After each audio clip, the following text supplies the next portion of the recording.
Fatality at an EDC rig. The operation at the time of the incident was lifting casing to rig floor at night time.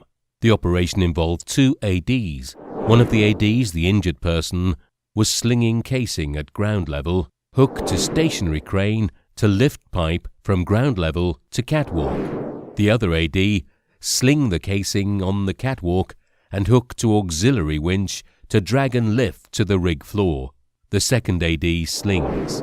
AD at the catwalk slung the casing at the center of the casing to lift to rig floor. The casing needs to be slung at 1/3 from coupling.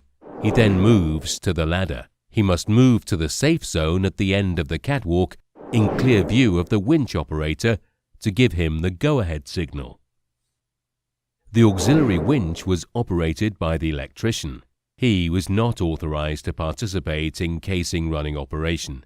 According to the casing run plan, this job must be done by assistant driller. Assistant driller is at this time in the danger zone. According to the safety rules, all personnel must leave the danger zone while lifting casing or pipe to rig floor. The casing lift to the floor has begun. Due to limitation of the view, the WO could not see that the IP was in the danger zone.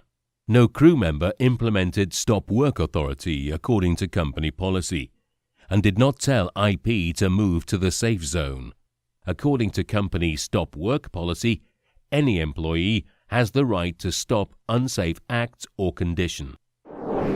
Casing coupler hits the transition zone, which does not secure the smooth movement of the casing between horizontal movement to the sloped angle of the ramp.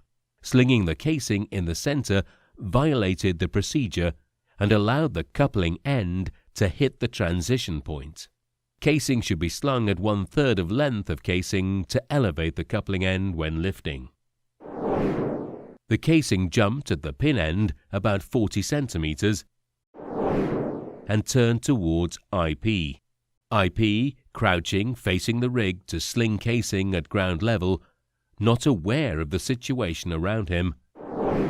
Other employees started to scream to alert IP of the danger.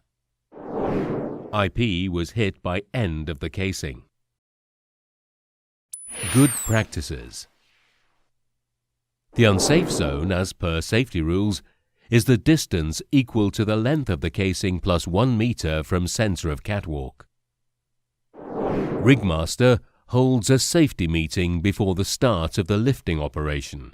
Safety rules enforces the rule that winch to be operated by trained and certified rig floor employees. Rigmaster informs employees about the dangers of casing getting stuck in the transmission point and tells employees to watch out for this situation. According to slinging practice, is to sling the casing at 1/3 the distance from the coupling to allow for casing to be dragged over the transition point. Assistant driller slings the casing to winch rope, then moves to end of catwalk, faces the WO, check that the work area is clear, then gives the go-ahead signal to WO. WO will check the work area to be sure no people are in the danger zone, and after that, go ahead with lifting. In the process of lifting, he is supposed to watch for the movement of the casing in the danger zone. WO is constantly observing the work area and can stop the lift if needed. Stop work authority is a policy of our company and must become the usual practice by all employees.